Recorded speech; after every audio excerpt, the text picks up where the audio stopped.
اللہ الرحمن الرحیم.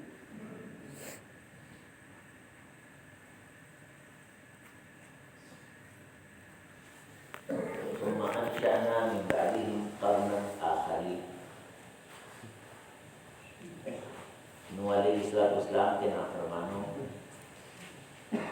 اور اللہ کی ذات کے بارے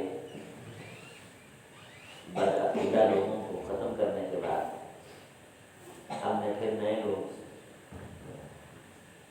اس جہاں میں آباد کیے. پھر ہم نے اس کے بعد کئی زمانے، کئی ایام اور کئی صدیاں اور کئی قومیں دوبارہ اٹھائیں، وہ پھر آئیں اس جہاں میں. فَأَرْسَلْنَا فِيهِمْ رَسُولًا. پھر ہم نے ان بستیوں قوموں میں بھی رسول بھیجے. منہم، انہی میں سے، ان اعبدوا اللہ ما لکم من الہ غیرہ. انہوں نے ان کی طرف آ کے یہ کہا کہ تم سبھی اللہ تعالیٰ کی عبادت کرو. تمہارے لیے یہ بات سمجھ لینا ضروری ہے، اگر تمہارے اندر تقویٰ ہے، خشیت ہے، اللہ تعالیٰ کی فرمانبرداری ہے، اس کے جلال کا خوف ہے کہ اللہ کے علاوہ کوئی دوسرا الہ نہیں. وقال الملأ من قومه الذين كفروا. تو ان کی اقوام کے سردار بڑے لوگ کہنے لگے، کافر جنہوں نے کفر کیا تھا، وَكَذَّبُوا بِلِقَاءِ الْآخِرَةِ، اور آخرت کے دن کی جو ملاقات ہے اس کو انہوں نے جھٹلایا تھا. نمبر 3، وَأَتْرَفْنَاهُمْ فِي الْحَيَاةِ الدُّنْيَا. ہم نے انہیں دنیا کی زندگی میں آسانی اور آسائش دے رکھی تھی. کہنے لگے مَا هَذَا إِلَّا بَشَرٌ مِثْلُكُمْ. نہیں ہے یہ مگر تم ہی جیسا ایک بشر. یأکل مما تأکلون، یہ بھی کھاتا ہے جو تم کھاتے ہو، منہ اس سے. ویشرب مما تشربون، یہ بھی ویسے ہی پیتا ہے جیسے تم پیتے ہو. ولئن اطعتم بشرا مثلکم، اور اگر تم نے اپنے ہی جیسے کسی بشر کی اطاعت کر لی، انکم اذا لخاسرون، تب تو تم نقصان اٹھانے والے ہو جاؤ گے، گھاٹا اٹھانے والے ہو جاؤ گے. اپنے ہی جیسے بشر کا کہا مانو گے، اپنے ہی جیسے انسان کی اطاعت کرو گے. ایعدکم انکم اذا متم، کیا یہ تم کو وعدے دلا رہا ہے کہ جب تم مر جاؤ گے، وکنتم ترابا، اور تم مٹی ہو جاؤ گے، وعظاما، اور ہڈیاں بوسیدہ ہو جائیں گی، انکم مخرجون، تم کو پھر نکالا جائے گا. یہ وعدے کر رہا ہے.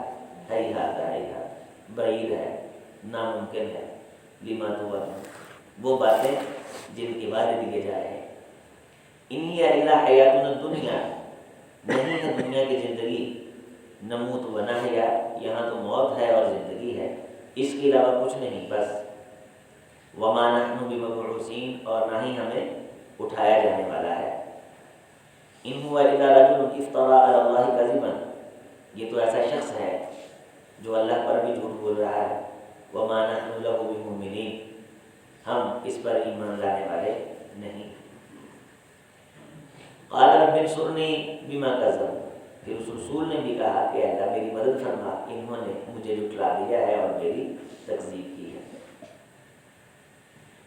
اللہ تعالی نے سورہ ہود میں ایمان، آخرت، دنیا کی بے ثباتی اور روپے پیسے کے بدعقیدہ لوگوں کی زندگیوں پہ نقصانات، اور انبیاء کی دعوت، ان کا خلاصہ، اور وہ اقوام و ملل جو ان کی توہین اور تضحیق کرتی رہی، ان کے اعتراضات، ان کا اس صورت میں کثرت سے تذکرہ کیا ہے.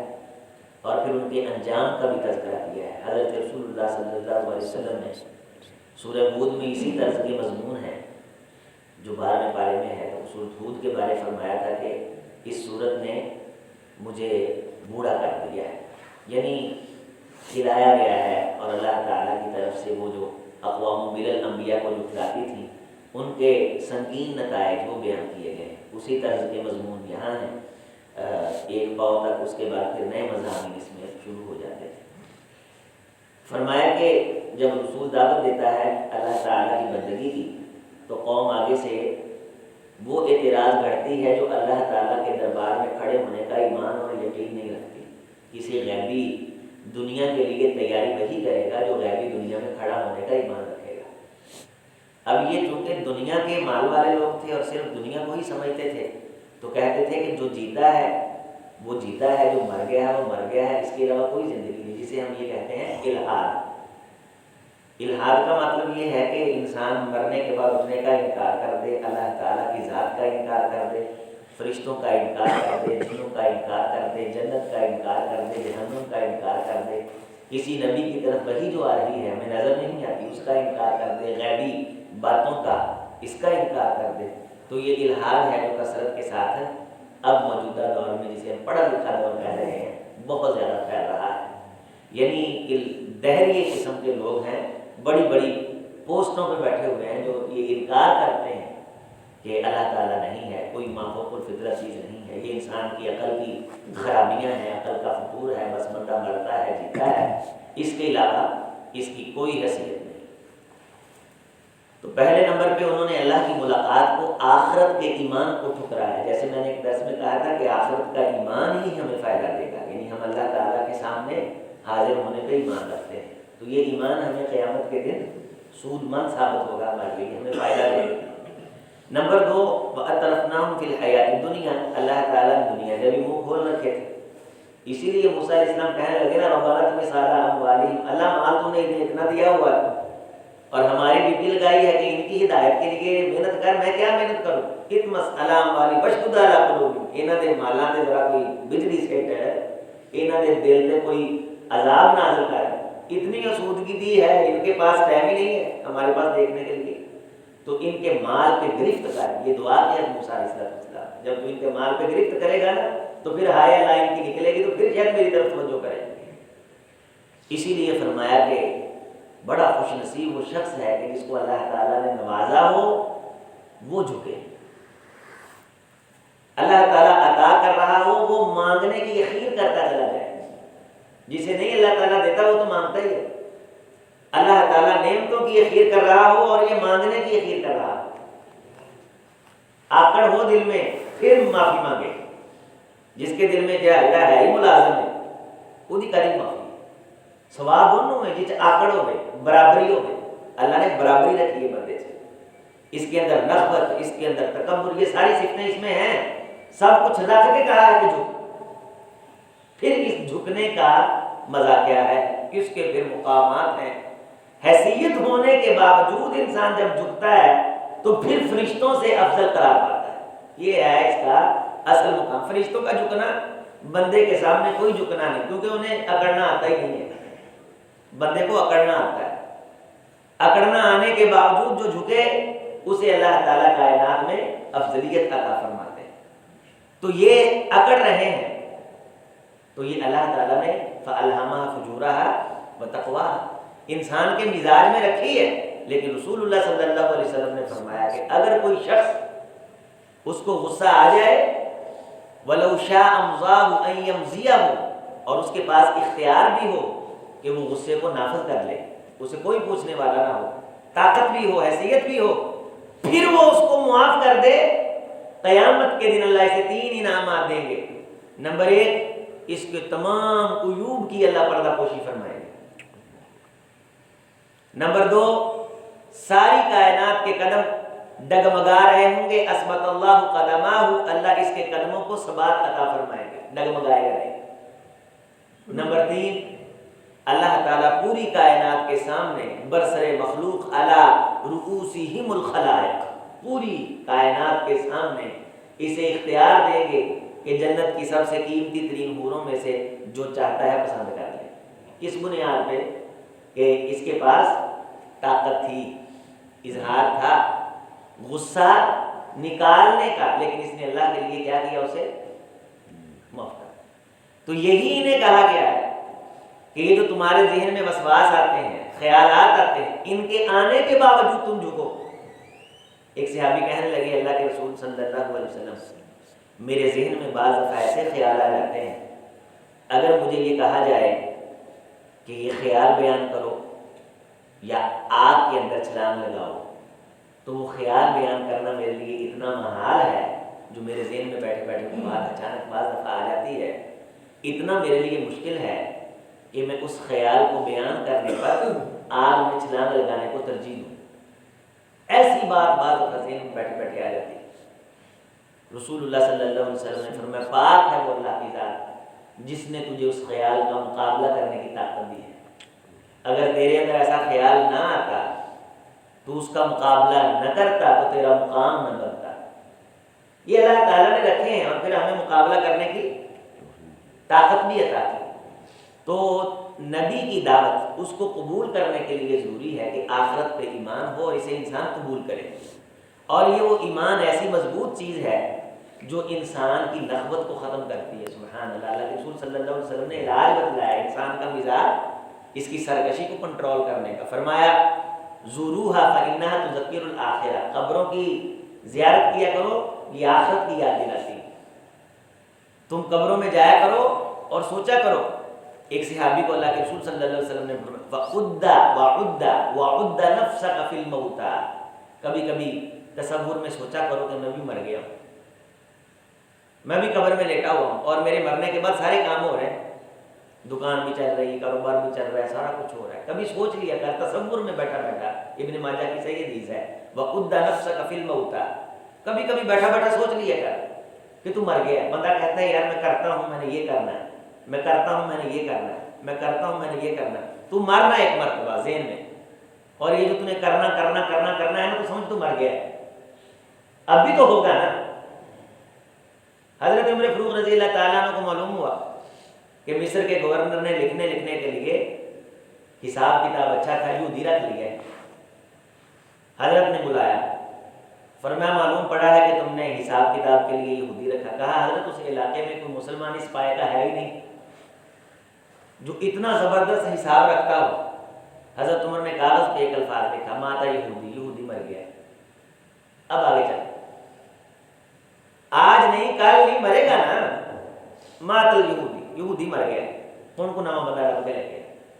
تو یہ تصور کے اندر جب انسان سوچتا ہے تو انسان کے خیالات پاک ہوتے ہیں، انسان کے جو خمیر پہ تہیں چڑھ جاتی ہیں نا دبیز، وہ دھلتی ہیں، آنکھوں سے پانی بہتا ہے اور یہ نخوت کو دھو دیتا ہے۔ فرمایا کہ جب انسان کے پاس کچھ ہو پھر وہ روئے، پھر اللہ کو بڑا ہی اچھا لگتا ہے۔ جنہوں کو نہیں آئے گا وہ تو روندا ہی، وہ صبح بھی روندا ہے، وہ بندیاں کے بھی روئی جاتا ہے، اللہ کے بھی روئی جاتا ہے۔ اللہ تعالیٰ آسودگیاں دے، آسانیاں دے، اور وہ عاجزی اور انکساری اختیار کرے۔ اس لیے ہمیں حضرت عثمان رضی اللہ تعالیٰ عنہ کی سیرت کا اس حوالے سے مطالعہ کرنا چاہیے کہ اللہ تعالیٰ نے نوازا کتنا تھا اور جھکتے کتنا تھا، قبر کو دیکھ کے روتے کتنا تھا۔ فرمایا کہ ہم نے کسی صحابی کو قبر کو دیکھ کے اتنا روتے نہیں دیکھا جتنا حضرت عثمان رضی اللہ تعالیٰ عنہ رویا کرتے، داڑھی آنسوؤں سے تار ہو جاتی، قبروں کے لیے جاتے، دعا کرتے جانے والوں کے لیے، تو آنسو داڑھی سے ایسے ٹپک رہے ہوتے۔ فرمایا کرتے تھے یہ وہ گھاٹی ہے کہ جو یہاں سے آسانی سے نکل گیا اس کے لیے آگے آسانیاں ہی آسانیاں ہیں، جو یہاں پھنس گیا وہ پھر آگے بھی پھنس جائے گا۔ تو وہاں اپنی آخرت کو یاد کرتے، اور یہ وہ بخت بیدار لوگ تھے جن کو نبی صلی اللہ علیہ وسلم نے اپنی زبان اطہر سے، زبان مبارک سے بارہا جنت کی بشارتیں عطا فرمائی۔ فرمایا کہنے لگے کہ یہ تم جیسا انسان ہے، کھانا کھاتا ہے، پانی پیتا ہے۔ یہ اور فرمائے یہ جو ولی مشہور کرتے ہیں نا اپنے آپ کو کرامتیں کرنے والے، وہ کیوں کرتے ہیں؟ کیونکہ انسان کا مزاج ایسا ہے کہ اپنے جیسے بندے کو بندہ نہیں مانتا، اپنے جیسے بندے کو وہ ولی نہیں سمجھتے۔ ولی جب کہ بندہ ہی ہوتا ہے، ایمان والے کی صفت ہے ولی ہونا اللہ تعالیٰ کا، اسی کا خاصہ ہے۔ وہ کہتے ہیں کہ ہم نے اتنا چلا کاٹا ایک ٹانگ پہ کھڑا ہو کے، اس بزرگ نے شادی نہیں کی، یہ نہاتے نہیں ہیں۔ اور ایک بزرگ کے بارے معروف ہے، ادھر ملتان کے علاقے کا بزرگ ہے کہ وہ واش روم میں نہیں جاتا، اسے قضاء حاجت نہیں ہوتی۔ ہمارے گاؤں میں آ گیا ایک مرتبہ، تو والد صاحب چونکہ اس وقت اب تو کچھ تبدیلی آئی ہے، وہ بریلوی نظریات کے عمل کرے کرامتاں بیان کرنے شروع کر دیتی ہیں، تو ہمیں لیٹرین چل جاتا ہے، والدہ نے انہوں کو 6-7 دن لا کے تاڑنا ہے، تمہیں پتہ لگے۔ اور پھر ایک بزرگ اس طرح آ گیا، موٹر سائیکل لے کے جاتا، اس میں تیل بھی ڈلوا لاتا ہے، پنڈت مشہور کرتا ہے کہ میں موٹر سائیکل سے بہ جانا تو تیل نہیں مکتا، یعنی ایسی بات لوگوں کے درمیان معروف کرتے ہیں جو مافوق الفطرت ہوتی ہے، سمجھ میں نہیں آتی، تاکہ یہ اپنے کچھ نہ کچھ ولی ہونے کا ثبوت دے سکیں، ہوا میں اڑ کے دکھائیں گے، یہ آگ پہ چل کے دکھائیں گے۔ یہ ولی ہونے کی نشانیاں نہیں ہیں، یہ کوئی جادوگر ہو سکتا ہے، ساحر ہو سکتا ہے۔ ولی ہونے کی نشانیاں وہی ہیں جو اللہ تعالیٰ نے قرآن مجید میں بیان فرمائی۔ اس لیے یہ کہہ رہے ہیں کہ ساڈے کا بندہ ہے، کوئی ایسا کرتب تک کر کے بخا نہیں رہا، آسمان تے پوڑی لگے پھر اتر کے بخاوے، سانو اڑ کے بخاوے، سجے کھبے فرشتے ہون، یہ سامنے سونے کا ٹیک لگا ہوئے، اس طرح کی یہ ڈیمانڈیں کرتے تھے۔ فرمایا اللہ تعالیٰ نے کہ جب تمہارے اندر انسان یہاں رہتے ہیں تو ہم نے انسان کو ہی نبی بنا کے بھیجنا ہے۔ ایک دوست نے رابطہ کیا، پرانی بات ہے، میں نے نا ایک جنوں پہ اور جادو پہ ایک گفتگو ریکارڈ کی، وہ کسی نے یوٹیوب پہ پھینک دی، تو لوگوں نے سنی تو کئی لوگوں نے رابطہ کیا۔ ایک شخص کو سیدھی بات بتائی کہ حضرت ایمان بچائیں، قرآن مجید سے آگے کوئی چیز نہیں ہے، اللہ کے رسول صلی اللہ علیہ وسلم کی مسنون دعاؤں سے آگے کچھ نہیں ہے، یہ کریں نہیں، آپ کچھ کر کے دیں،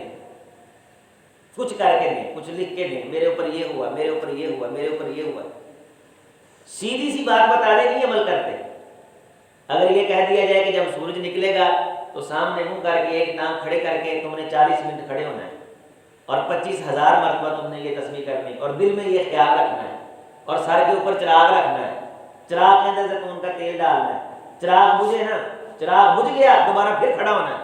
اس طرح کی خرافات کے اندر ان کو مصروف کر دیا جائے تو پھر سمجھتے ہیں کہ حضرت فلاں نے مرچاں ساڑنی ہیں، ساری گلی دا گڑا خراب کرنا ہے، ادھے پاکستان کو کھانسی لونی ہے، پھر سر تو مارنیاں نے سٹنی ہیں، راوی دے کنارے تے جانا ہے، اتوں گوشت لینا ہے، گوشت لے کے سر تو مار کے وہ اللہ نو پاؤنا ہے، پھر ہی نصرت ٹل سکتی ہے، اویں نہیں۔ رسول اللہ صلی اللہ علیہ وسلم نے فرمایا اگر کوئی بندہ اللہ کے راستے میں 1 درہم 1 دینار 1 مٹھ جو 1 مٹھ کھجور صدقہ کر دے، اللہ تعالیٰ اس کو اپنی حفاظت میں لے لیتا ہے، اس کے سر کی ساری بلائیں ٹل جاتی۔ جو فجر کی نماز پڑھ لے، رسول اللہ صلی اللہ علیہ وسلم نے فرمایا جس نے فجر کی نماز پڑھی فہو فی ذمۃ اللہ، وہ اللہ کی حفاظت میں، وہ اللہ کے ذمہ میں۔ جو بندہ لا الہ الا اللہ وحدہ لا شریک لہ لہ الملک ولہ الحمد وہو علی کل شیء قدیر 100 مرتبہ پڑھ لے، سارا دن شیطان کی ساری نسلیں مل کے اس کا کچھ نہیں بگاڑ سکتے۔ 10 غلام اللہ حضرت اسماعیل کی نسل سے، سبحان اللہ، حضرت اسماعیل کی نسل سے آزاد کرنے کا ثواب دیتے ہیں۔ یہ اتنا بڑا کلمہ ہے، لا الہ الا اللہ، آسان ہے، لا الہ الا اللہ وحدہ لا شریک لہ لہ الملک ولہ الحمد وہو علی کل شیء قدیر۔ پھر فرمایا کہ اللہ تعالیٰ اس کو درجہ بلند کرتے ہیں ایک مرتبہ پڑھنے پہ، ہزاروں نیکیاں، ہزاروں اللہ تعالیٰ گناہ اس کے معاف فرماتے ہیں۔ تو یہ ساری کس کو نصیب ہوتی ہیں؟ جس کا ایمان ہوتا ہے رسول پہ، آخرت پہ، ایمان کی بنیاد پہ۔ کہنے لگے کہ یہ ہم جیسا بشر ہے، یہ اس کی بات نہیں ماننی، کوئی ایسا کام کر کے دکھائے جو ہم سے نہیں ہو سکتا ہے۔ ہیہات لما توعدون، یہ وعدے کر رہا ہے۔ پھر تیسرا خمار یہ ہے کہ آخرت کی وعدے کر رہا ہے، آخرت چاہے ہوئے گا، آخرت چاہے ہوگا۔ جیسے اقبال نے جواب شکوہ میں کہا کہ مسلمان کے لیے فقط وعدہ ہے حور، مسلمان ہی حور دے وعدے رکھے، ان کے لیے تو انہیں تو ملے دنیا میں حور و قصور، اور مسلمان کے لیے فقط وعدہ ہے حور۔ رسول آخرت کی بات کرتا ہے، دنیا کی بات ہی نہیں کرتا ہے۔ دنیا کے حوالے سے یہ اس طرح کا طرز عمل ہی نہیں بتاتا کہ یہ کرنے سے یہ ہو جائے گا، یہ کرنے سے یہ ہو جائے گا۔ یہ وعدے کے دلا رہا تم کو مرنے کے بعد کہ وہ کس نے دیکھا، جب تم مٹی ہو جاؤ گے، ہڈیاں ہو جاؤ گے، پھر تم نکالے جاؤ گے، پھر اٹھو گے، پھر کپڑے ملیں گے، پھر مال بنے گے، پھر حساب کتاب ہوگا۔ نہ بھائی، ممکن نہیں، مشکل ہے، پاسبل نہیں۔ جس چیزوں کا یہ وعدہ، مرتے جیتے ہیں، کوئی اٹھنا نہیں ہے۔ یہ ایسا بندہ ہے جو ایسے بس اللہ کے بارے میں ایسی باتیں کر رہا ہے، اعتراضات اور پھر بے عقل ہونے کے نعوذ باللہ، ہم اس پہ ایمان نہیں لائیں گے۔ پھر نبی نے یہ دعا کی، قال رب انصرنی بما کذبون، اے اللہ میری انہوں نے تکذیب کی ہے، میری مدد فرما۔ پھر ہوا کیا؟ قال اما قلیل لیصبحن نادمین، بس تھوڑا سا ٹھہرو، تھوڑا سا، ابھی ان قریب انہیں شرمندہ اتنا کر دینے والے ہیں کہ یہ پچھتائیں گے، اپنے ہاتھ کاٹیں گے۔ جیسے صورت آپ نے دوسری رکعت میں سنا کہ یقول الکافر یا لیتنی کنت ترابا، کافر کہے گا کاش میں مٹی کا ڈھیر ہوتا، لوگ مجھ پہ کون رکھ کے گزر جاتے، میری کوئی حیثیت نہ ہوتی، میں دنیا میں انسان نہ بنتا۔ فاخذتهم الصیحہ بالحق فجعلناہم غثاء، پھر رب کی طرف سے چیخ آئی، ایک زوردار زناٹے دار آواز آئی، اس نے پکڑا یہ حق تھا، غثاء فجعلناہم، ہم نے انہیں ایسے بکھری ہوئی رائی بنا دیا، کھلار تھے سارے، جیسے پنجابی کہتے ہیں ہونجا پھیرتا، غثاء فبعدا للقوم الظالمین۔ بعید بات یہ نہیں تھی کہ اللہ کے دربار میں کھڑا ہونا ہے، دوری ہے، بعید ہیں، بعداً ہلاکت ہے، تباہی ہے اس قوم کے لیے جس قوم نے ظلم کیے۔ پھر ہم نے یہ ساری قومیں فرمایا چھٹے دے کے ایسے ملیا میٹ کر کے کھلارے پاتے اڑا کے رکھتے ہیں جی میں وائرس ہوا میں چھوڑ دے۔ اس کے بعد پھر کیا فرما رہے ہیں، غور فرمائیں، ثم انشأنا من بعدهم قرونا آخرین، اسی پھر نہ میں لوگ لے آتے۔ ایک بات میرے نال سارے مل کے اظہار کرو کہ دیکھو کہ اللہ نے کتنا کچھ دیتا، سارا کچھ سی، لیکن اللہ تے جدوں ایمان نہیں ہویا اللہ نے پھر ریورس کر دے، اللہ نے سارا کچھ بالکل مٹا کے اتنا تھلے تھڑا اٹھے، پھر اللہ زیرو تے لے گیا، پھر پیچھے کائنات پوری کائنات اللہ نے ریورس کر دی کس بنیاد پہ کہ ہر شے آ گئی لیکن اللہ تے ایمان نہیں لایا۔ اور یقین منو جننے ملک جنیاں تہذیباں اس ٹائم ترقی تے عروج تے نے اور انہاں چ الحاد، سیکولرزم، لبرلزم یہ چیزاں آ گئی نے، یہ سارے اس ٹائم اپنے اختتام کی طرف تیزی نال بڑھ رہے ہیں، سب اختتام کی طرف تیزی سے بڑھ رہے ہیں۔ اور ایسے ہوتا آیا ہے اور ایسے ہوگا کہ جب قوموں میں ترقی عروج کمال آ جائے اور اللہ کو بھولنے کی طرف بھول جائیں کہ کمال نعوذ باللہ بھولنے کے اندر بھی کہیں کہ کیا بات ہے کہ یہ بندہ صحیح اللہ کو بھولا ہوا، اس چیز کے انعامات اور اس چیز کے مقابلے نیکی کا کام کرنے والوں کے لیے شرمندگی اور ڈرامے بازوں کے لیے اعزازات۔ یعنی مسلم ممالک کے اندر جو بانڈ ہے، براسی ہے، اس کو بڑی پذیرائی ہے، اسے کوئی شرم نہیں، شرم مولوی کو، شرم چندہ لینے والے کو، یعنی وہاں وہ ٹکٹ دینے والے کو نہیں۔ یہ افراط و تفریط ہے، دین کے کام کو اس طرح شرمندگی بنا دیا گیا ہے۔ اور جن معاشروں میں دین کا کام شرمندگی بن جائے، جیسے یہ آپس میں بیٹھے کہہ رہے ہیں ان ہوا الا رجل، یہ تم جیسا انسان ہے، ولا ان اطعتم، اس کا کہاں مانتے بشر مثلکم، تم جیسا بشر ہے، انکم اذا لخاسرون، یہ پیچھے چلو، آپ دے رہے بندے نے یہ تو نقصان ہو جائے گا، کاروبار کرو، دنیا کماؤ، نہیں یہ آخرت دیا باتیں کرتا ہے۔ تو یہ باتیں، یہ تصور جو دنیا کمانے کے ذرائع ہیں ان پہ کوئی شرمندگی اختیار نہیں کرتا۔ کوئی ناچ رہا ہے، کوئی گا رہا ہے، کوئی جناب جھوٹے مار رہا ہے، کوئی جھوٹ مار رہا ہے، کوئی ایک دوسرے کی نعوذ باللہ ماں بہن کی ذات میں جملے کا سرا ہے، بالکل نہیں۔ وہ سارے کے سارے کیا ہیں؟ فنکار ہیں، وہ آرٹسٹ ہیں، سارے کے سارے فنکار ہیں، گلوکار ہیں، وہ سارے کے سارے اعزاز والے لقب پانے والے، حکومتی سطح پہ انہیں عزتوں سے نوازا جاتا ہے، سرٹیفکیٹ دیے جاتے ہیں، اعزازات دیے جاتے ہیں۔ تو اللہ تعالیٰ نے پھر آخرت کے اعزاز بھی صرف اپنے بندوں کے لیے رکھے، یہ بھی اس کا وعدہ ہے۔ اس نے بھی پھر جب کرنی ہے نا، اس نے اخیری کرنی ہے۔ اللہ تعالیٰ ہمیں آخرت کے اعزازات سے محروم نہ فرمائے اور دنیا کی زندگی میں شکر گزاری والے اللہ جملے بولنے کی توفیق دے۔ ہم اللہ ہی سے مانگے اللہ تعالیٰ ہمیں جیتے جی صحیح عقیدے پہ سلامت رکھے اور اس سچے ستھرے عقیدہ توحید پہ اللہ موت دے۔ اقول قولی ھذا استغفر اللہ لي ولکم ولسائر